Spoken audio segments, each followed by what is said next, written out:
Bendiciones, hermanos, sean bienvenidos nuevamente a su escuela bíblica Logos.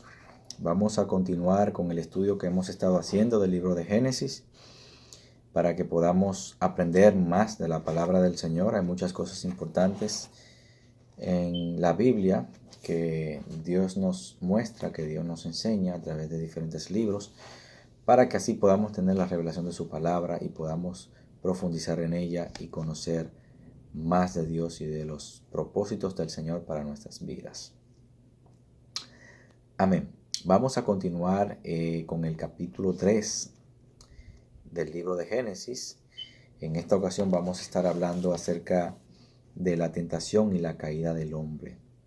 Vamos a ver algunos detalles muy importantes que vamos a estar tratando en esta ocasión acerca de la tentación y la caída del hombre. Entonces, vamos a comenzar leyendo el capítulo 3, verso 1. Dice así la palabra de Dios: Pero la serpiente era astuta más que todos los animales del campo que Jehová Dios había hecho, la cual dijo a la mujer: ¿Con que Dios os ha dicho no comáis de todo árbol del huerto? Que es una pregunta ganchosa que la serpiente le hace a la mujer. Ahora bien, vamos a ver varias cosas interesantes que el Espíritu Santo me ha enseñado a lo largo del tiempo que tengo estudiando la palabra del Señor, porque toda sabiduría y todo conocimiento viene del Espíritu Santo y Él es quien nos guía a toda verdad. Dice la Biblia, dice la palabra del Señor. Y aquí hay varias cosas importantes que el Espíritu Santo nos muestra. Primero, cabe destacar que quien estaba detrás de la serpiente para tentar y engañar a Eva era Satanás.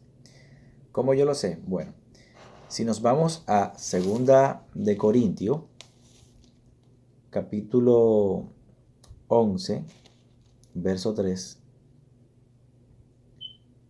dice la Biblia: Pero temo que como la serpiente con su astucia engañó a Eva, vuestros sentidos sean de alguna manera extraviados de la sincera fidelidad a Cristo. La Biblia dice que la serpiente engañó a la mujer, engañó a Eva, y por esa causa dice la palabra que ella cayó en transgresión. De hecho, lo dice también en esto que acabo de decir, lo dice en Primera de Timoteo. Vamos a Primera de Timoteo para que podamos ver lo que le acabo de decir. Primera de Timoteo, capítulo 2. Vamos a verlo, vamos a leerlo. Primera de Timoteo, capítulo 2. Dice el verso 13: Porque Adán fue formado primero, después Eva.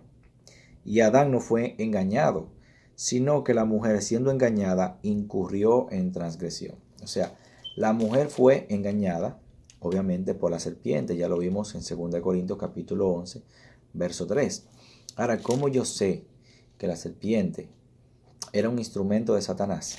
Bueno, si nos vamos a Apocalipsis capítulo 12, que es lo que le quiero mostrar en este día.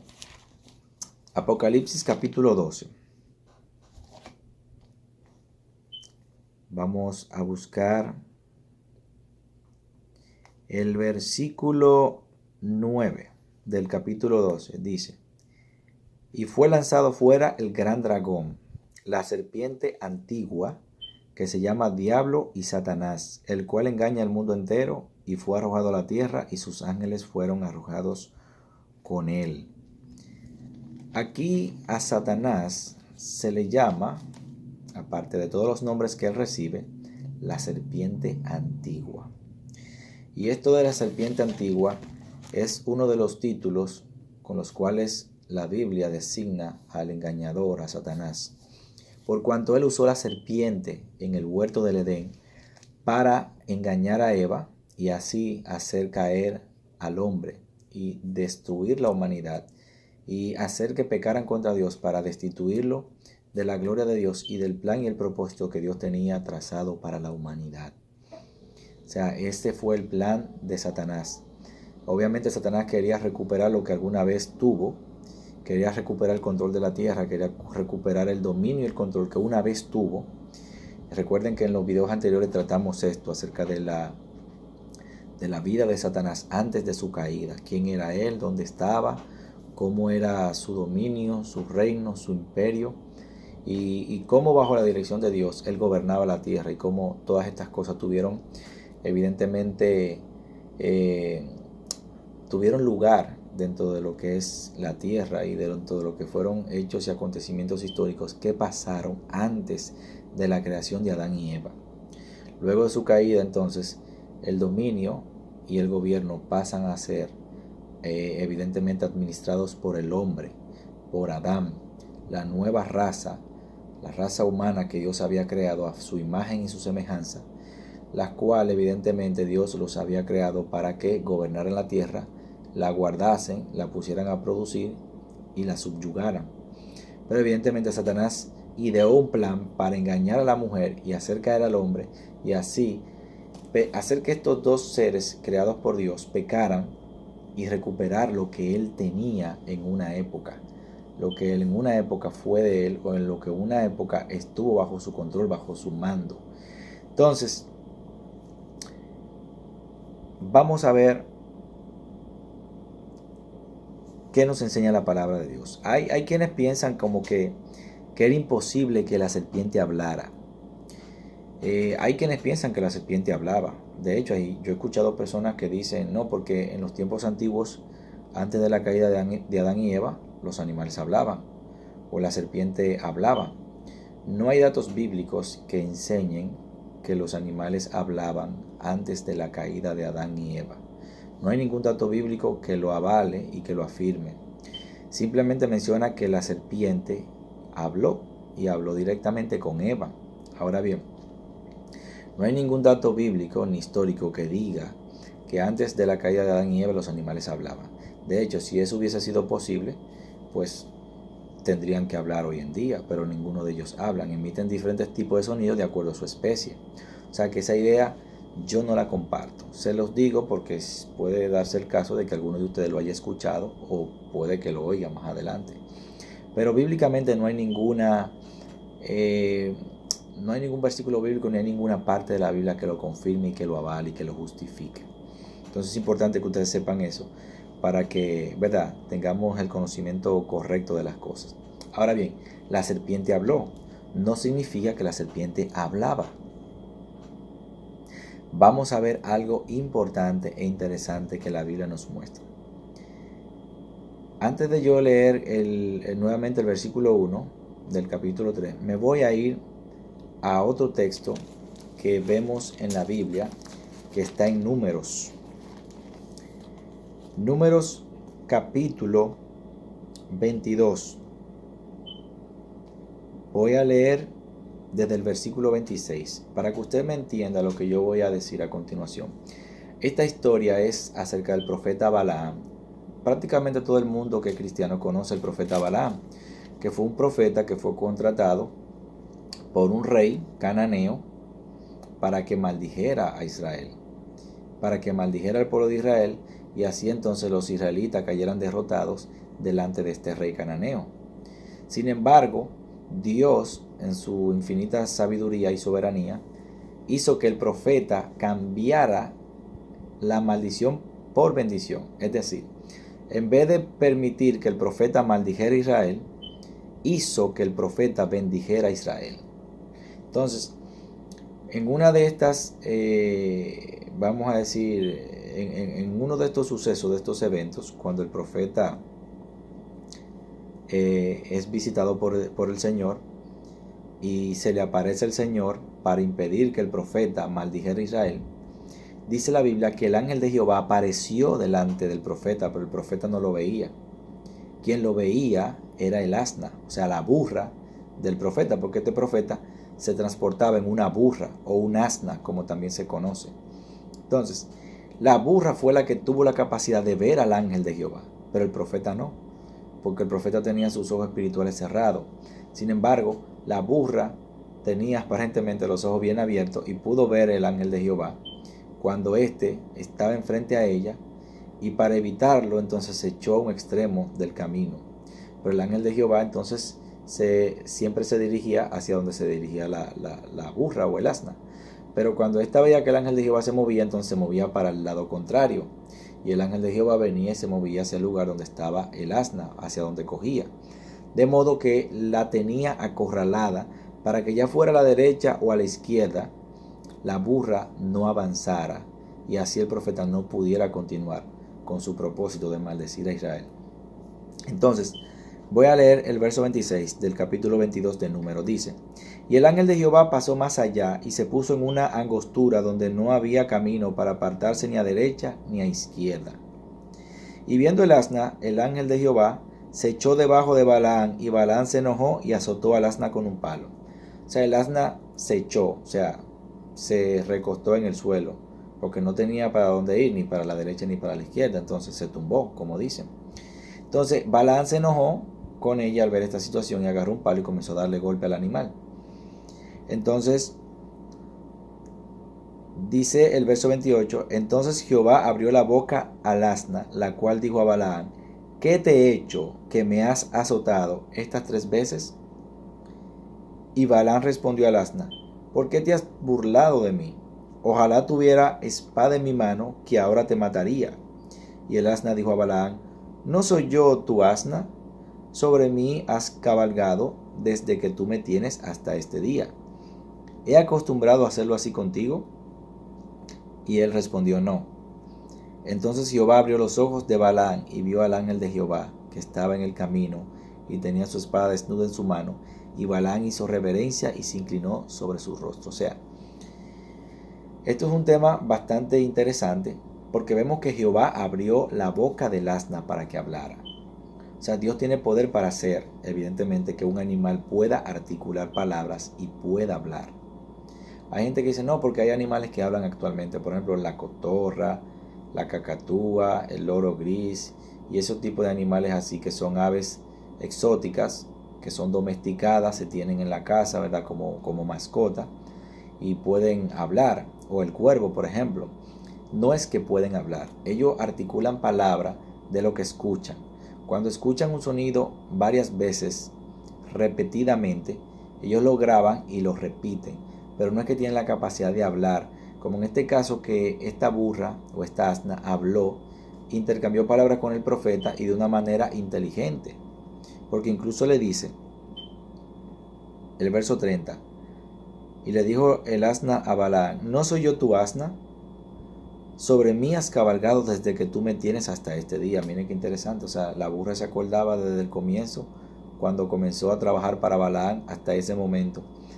Y dice y pregunta: ¿he acostumbrado a hacerlo así contigo? O sea, en otras palabras, ¿me he comportado yo como hoy anteriormente contigo?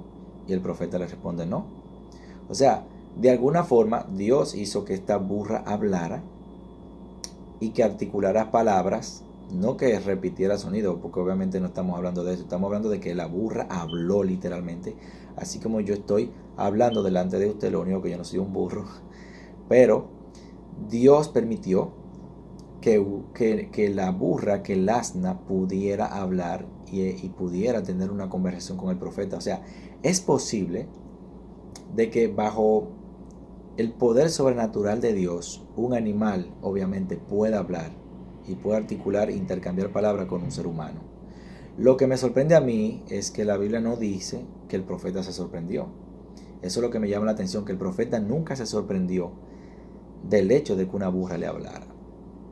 No sé si que como profeta él estaba acostumbrado a acontecimientos sobrenaturales de este tipo o de algún otro, o quizás ya tenía conocimiento, que quizás, por ejemplo, había escuchado de algún suceso semejante o parecido anteriormente, aparte del de la serpiente cuando le habló a Eva. Quizás él pensó, digo, estas son especulaciones mías, no lo dice la Biblia, pero pensando y analizando un poco el texto, uno dirá: bueno, quizás él tenía el concepto de que la serpiente le habló a Eva en el huerto del Edén, entonces supongo yo que él no se encuentra raro que una burra le hable.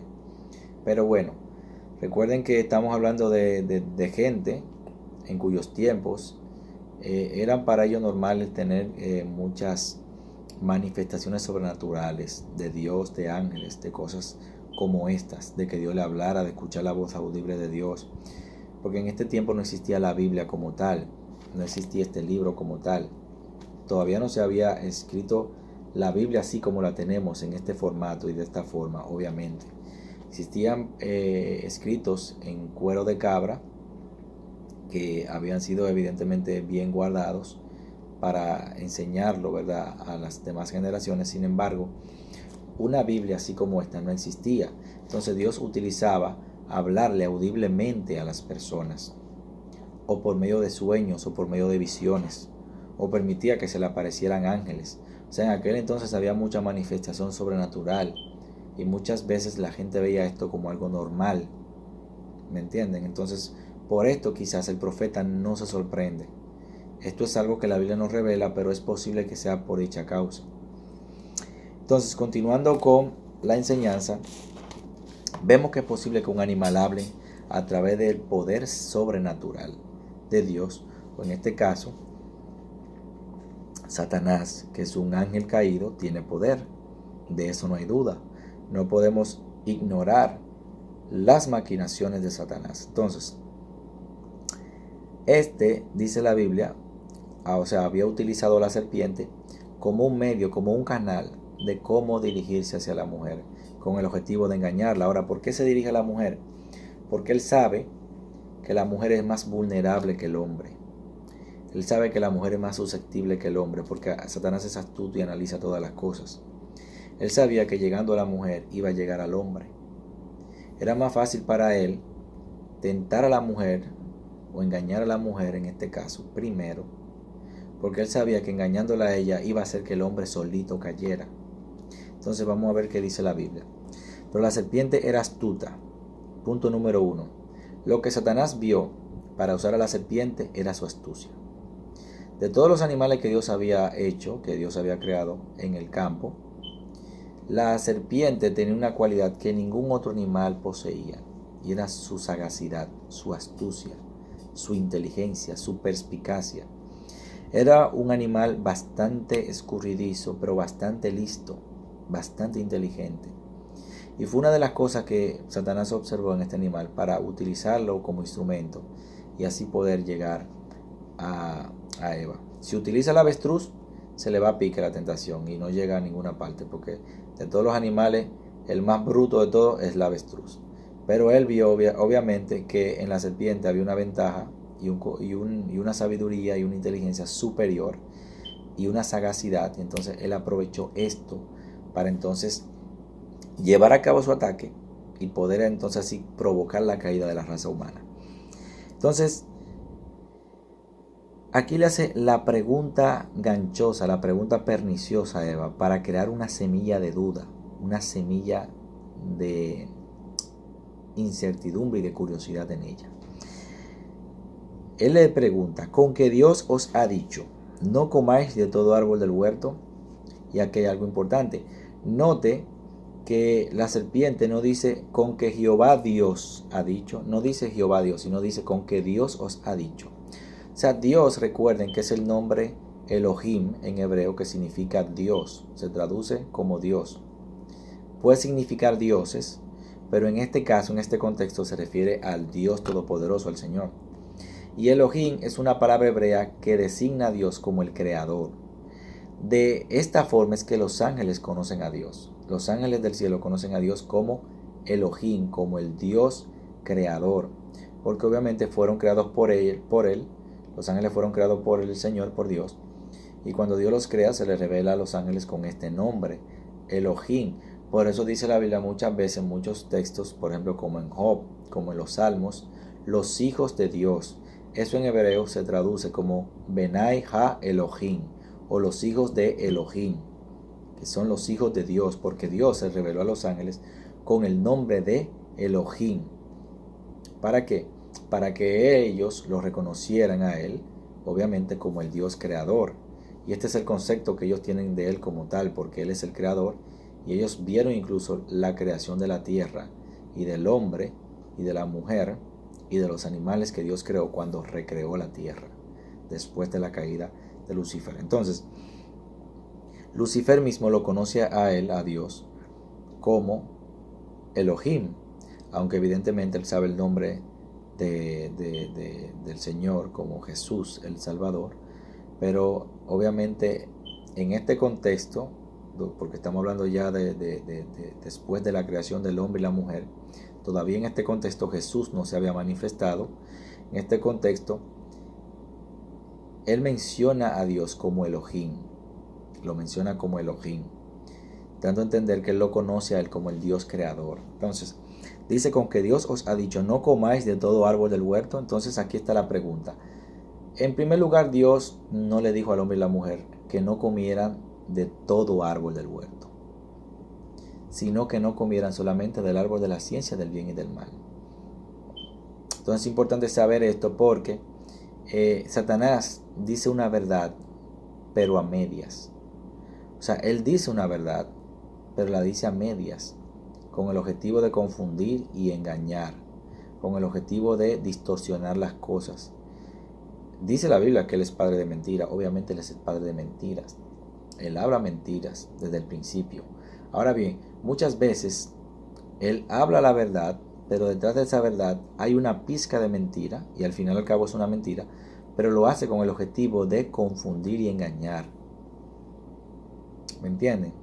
Por ejemplo, cuando él tentó a Jesús, lo llevó al pináculo del templo, a la parte más alta del templo, y le dijo: si eres el Hijo de Dios, lánzate desde aquí, porque escrito está: a sus ángeles mandará cerca de ti para que te guarden y tu pie no tropiece con piedra alguna. Eso está en uno de los salmos. O sea, ese texto que Satanás citó ahí es parte del Salmo 91. Entonces, él lo citó obviamente para confundir y engañar a Jesús. Es verdad que eso está en la Biblia, y es verdad que dice así: a sus ángeles mandará acerca de ti para que tu pie no tropiece en piedra alguna. Es verdad que dice así, tal cual. Él lo citó literalmente. Pero detrás de eso había una mentira. ¿Por qué? Porque Satanás estaba incitando a Jesús a que se suicidara, a que se lanzara de un lugar bastante alto, con el objetivo de que él mismo se matara. Entonces, vemos aquí claramente de que esto que él hizo, lo que buscaba era confundir de alguna forma o engañar a Jesús, a nuestro Señor y Salvador. Sin embargo, el Señor Jesucristo dijo: apártate de mí, Satanás, porque escrito está: al Señor tu Dios no tentarás, o no tentarás al Señor tu Dios. Obviamente lo que le estaba pidiendo, lo que le estaba diciendo, era algo que tentaba a Dios. Porque no podemos poner nuestra vida en peligro simplemente para ver el poder de Dios obrando. Dios no responde a ese tipo de oración. Ni responde, evidentemente, ante situaciones como esa, cuando nosotros, por presunción, lo que hacemos es que buscamos tentar a Dios y tentar su poder para simplemente demostrarle a la gente o a nosotros mismos que Dios es real. Tú no tienes que lanzarte de un puente para tú saber que Dios es real. Tú no tienes que tirártele a un tren o a una guagua enfrente, supuestamente para que Dios te salve, simplemente para ver la mano de Dios obrando en tu vida. No lo hagas, porque eso es pecado y las consecuencias pueden ser nefastas, pueden ser quizás hasta la pérdida de la vida de la persona. Hay gente así. Le digo esto porque estamos viviendo días bastante peligrosos. Por ejemplo, los otros días vi yo en Facebook un video de una persona que se hace llamar pastor. Yo no sé si es pastor de verdad o si es un aspirante a pastor. Yo no sé. Yo no voy a juzgar a nadie ni voy a hablar mal de esa persona. Pero vi el video donde él se sentaba en una silla y donde le pedía a 2 miembros de la iglesia que él pastoreaba que le lanzaran agua caliente, porque él creía en Dios y él entendía y le había pedido a Dios en oración que cuando le cayera el agua caliente, el agua, en vez de quemarlo, se iba a enfriar y por ende no lo iba a quemar. Y él supuestamente hizo esto probando su fe en Dios. Oigan esto. Él hizo esto supuestamente probando su fe en Dios. Entonces le pidió a los 2 ayudantes que vertieran el agua sobre su cuerpo, un agua caliente, bien caliente, porque se veía el humo saliendo de la olla. Él se sentó en su silla, estaba prácticamente desnudo, solamente con una toalla, y le arrojaron el agua caliente encima a ese señor. Cuando ese señor sintió esa agua caliente, salió brincando más que un chivo. Si ustedes ven ese video se explotan de la risa. Ese hombre, las piernas le llegaban a la nuca de todos los brincos que dio. Obviamente no es fácil que te caiga agua caliente en una parte del cuerpo, imagínate en todo el cuerpo. Entonces, eso que él hizo estuvo mal. ¿Por qué? Porque estaba tentando a Dios. Estaba tentando a Dios. No es lo mismo que alguien te quiera hacer un mal, un daño, y Dios, alguien que te vaya a echar agua caliente porque te quiera hacer un daño sin tú haberle hecho nada. Imagínate que te lance el agua caliente y Dios en su infinita gracia y misericordia hace que el agua se enfríe y que cuando te caiga el agua sea agua fría, pero el agua estaba caliente. Dios lo hizo así porque te guardó y te cuidó y te salvó de que algo malo te pasara. Sin embargo, este hombre lo hizo en presunción y eso es pecado. Bien, entonces continuando con el estudio, la pregunta fue directa: no comáis de todo árbol del huerto. O sea, esa fue la pregunta para captar la atención de Eva. Sin embargo, la mujer le respondió a la serpiente: del fruto de los árboles del huerto podemos comer, pero del fruto del árbol que está en medio del huerto, dijo Dios, no comeréis de él ni le tocaréis para que no muráis. O sea, la mujer no se sorprende de que la serpiente le hable, porque acuérdense que antes de esto no había pecado todavía. El hombre y la mujer eran inocentes, eran como niños inocentes. Estaban prácticamente, no voy a decir recién creados, pero no tenían tanto tiempo de haber sido creados por Dios, estaban aprendiendo. O sea, veían normal que una serpiente le hablara, o sea, no lo veían extraño, no veían nada raro en ello, porque pensaban quizás que era parte, ¿verdad?, de lo creado por Dios y parte, ¿verdad?, de los animales que Dios había hecho y que quizás tenía esa capacidad. Digo yo que quizás pensaron eso y por eso no se sorprendieron, tanto ella como su esposo Adán. Sin embargo, vemos algo interesante que la mujer dice aquí.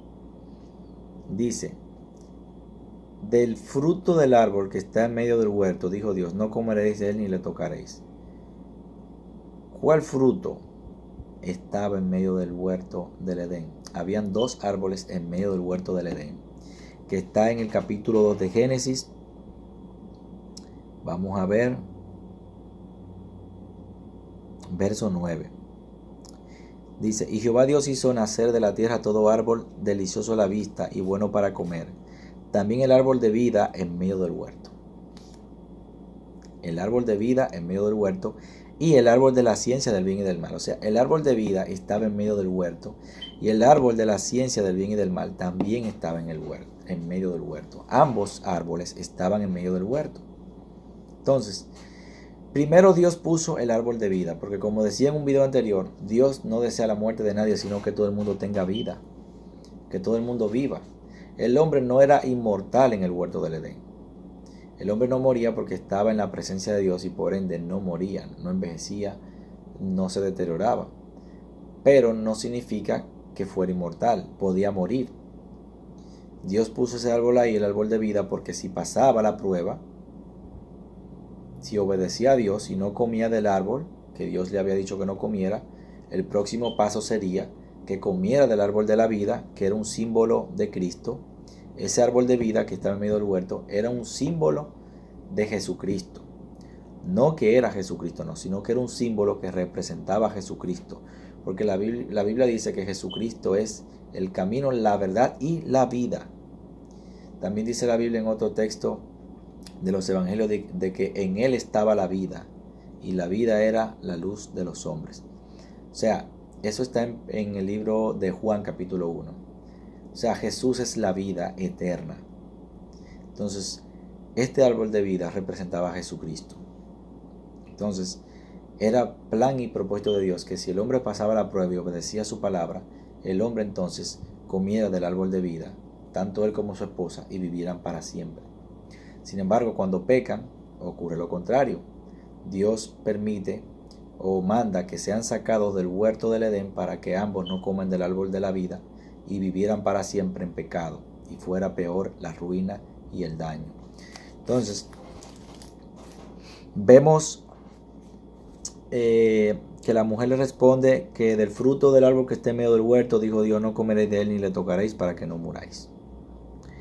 Entonces la serpiente dijo a la mujer: no moriréis, sino que sabe Dios, o sea, sabe Elohim, que el día que comáis de él, serán abiertos vuestros ojos y seréis como Dios, sabiendo el bien y el mal. Aquí hay algo importante. Cuando Satanás, usando la serpiente, le dice: y seréis como Dios, realmente no se refiere a Dios Elohim, el Elohim que le mencioné anteriormente. Ahí obviamente se utiliza la palabra Elohim, pero tiene otra vocal diferente a la vocal que utiliza Elohim original, que es la palabra que le estuve mencionando anteriormente. O sea, vuelvo y le repito.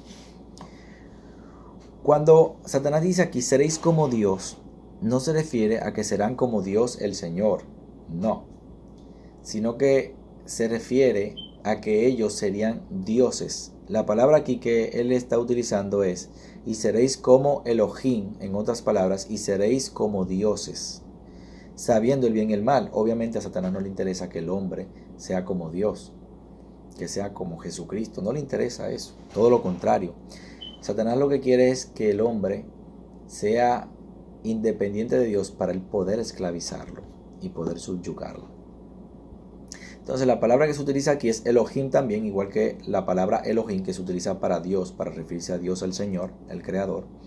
Pero la palabra Elohim, cuando se refiere a Dios, tiene una vocal E distinta a la palabra Elohim, que en este caso está mencionando Satanás. Tiene una vocal E distinta y por ende el significado y la connotación en hebreo es diferente. Mientras que Elohim, cuando se refiere a Dios, significa Dios, valga la redundancia. Elohim en este caso significa dioses, dioses paganos o dioses de las deidades cananeas. Entonces, en pocas palabras lo que está diciendo es: ustedes serán como dioses sabiendo el bien y el mal. Esto produjo evidentemente una curiosidad en la mujer, porque nosotros los seres humanos somos muy curiosos. Y entonces aquí comenzó el deseo, a despertar en ella el deseo de comer de aquello que le estaba prohibido comer. Dice el verso 6: y vio la mujer que el árbol era bueno para comer y que era agradable a los ojos y árbol codiciable para alcanzar la sabiduría. Aquí hay tres cosas que menciona la Biblia. Por ejemplo, vámonos a Primera de Juan. Vamos a Primera de Juan. Vámonos a Primera de Juan.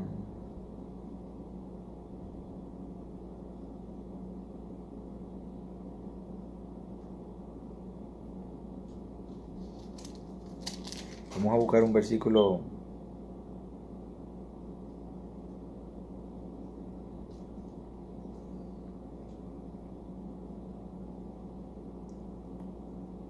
Ok.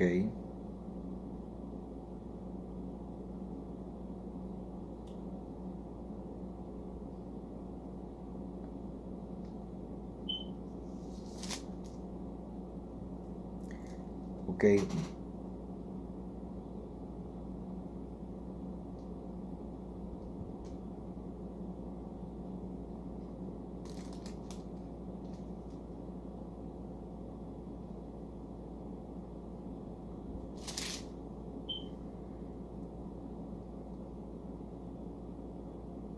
Ok. Hay un texto bíblico aquí.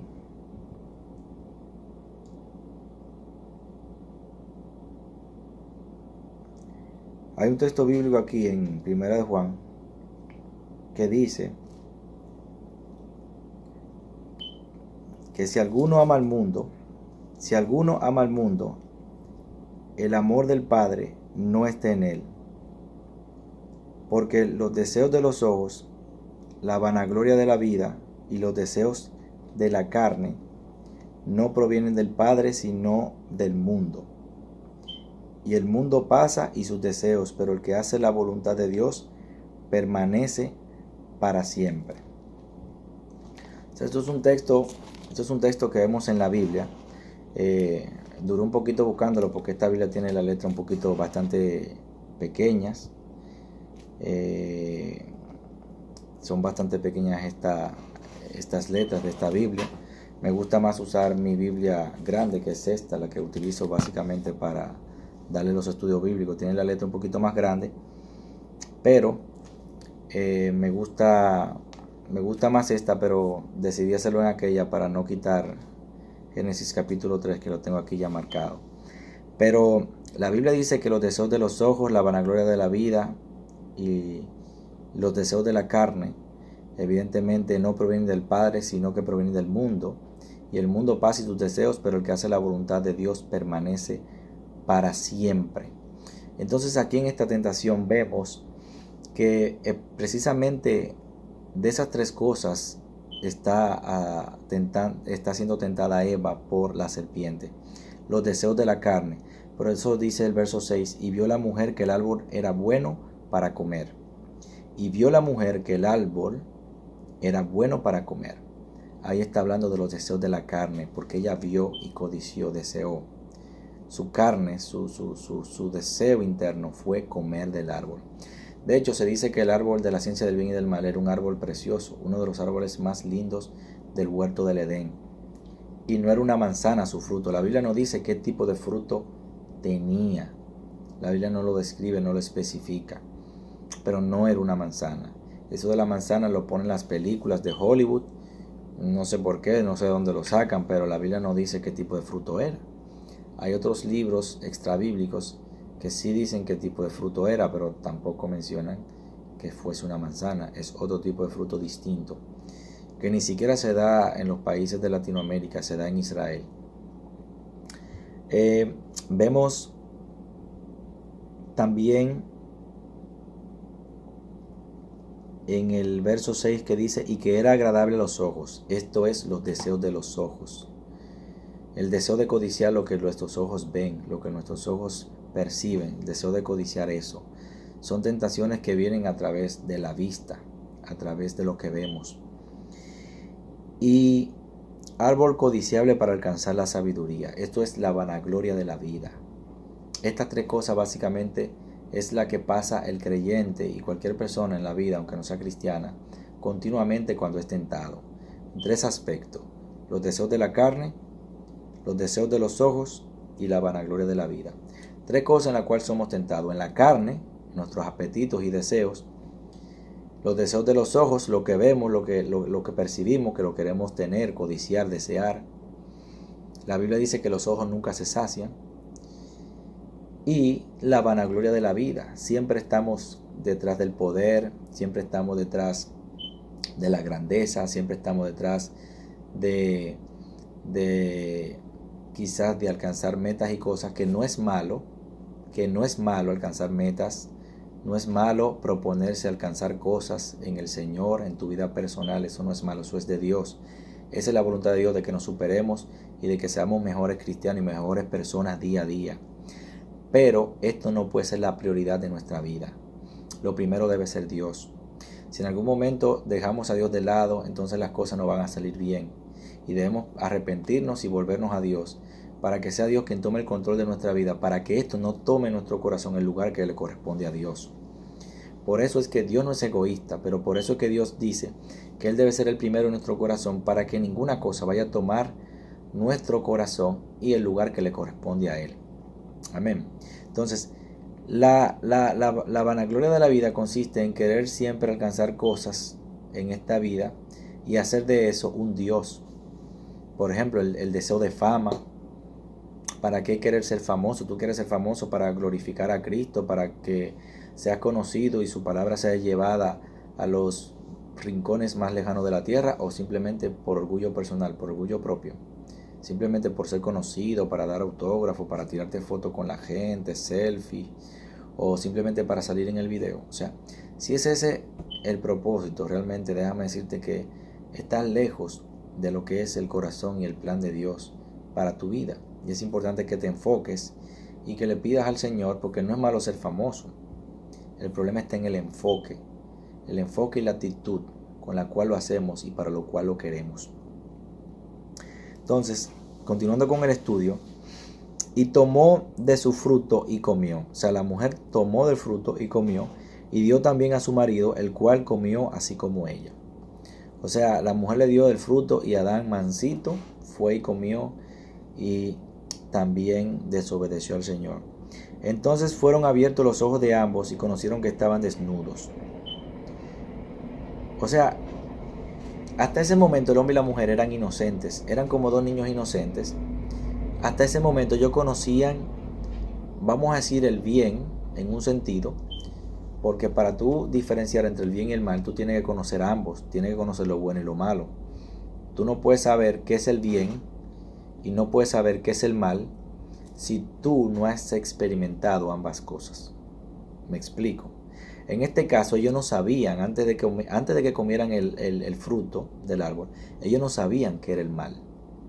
Obviamente, no sabía qué era el mal, no sabía evidentemente diferenciar tampoco el bien del mal, porque no sabían evidentemente lo que era malo, eran inocentes. Eran como dos niños pequeños, aunque Adán era adulto y Eva también, porque fueron creados adultos ambos, pero no sabían diferenciar lo malo de lo bueno. ¿Por qué? Porque todavía ellos no habían pecado, no habían comido del fruto, por ende ellos no sabían en qué consistía el bien y en qué consistía el mal. Ellos sí estaban con el bien porque estaban con Dios y Dios hablaba con ellos, Dios se paseaba en el huerto, Dios los cubría y los guardaba, pero al ellos no conocer el mal, no conocer a Satanás, no conocer las artimañas del diablo, ni conocer el mal, ni el pecado, ni nada de eso, no podían distinguir ni diferenciar entre una cosa y la otra. Si le preguntaban a Eva o a Adán, ¿qué es el mal?, no iban a saber responder, ni siquiera iban a conocer el término, probablemente. ¿Por qué? Por el hecho de que ellos todavía no habían experimentado dicha cosa, no habían experimentado dicha situación, no habían tenido una experiencia con el mal. Por lo tanto, no podían discernir entre una cosa y la otra. Por eso, quizás para Eva, el hablar con esa serpiente y el que la serpiente le incitara a comer de ese árbol, no era quizás una cosa del otro mundo. Quizás no era una cosa mal vista por ella. ¿Por qué?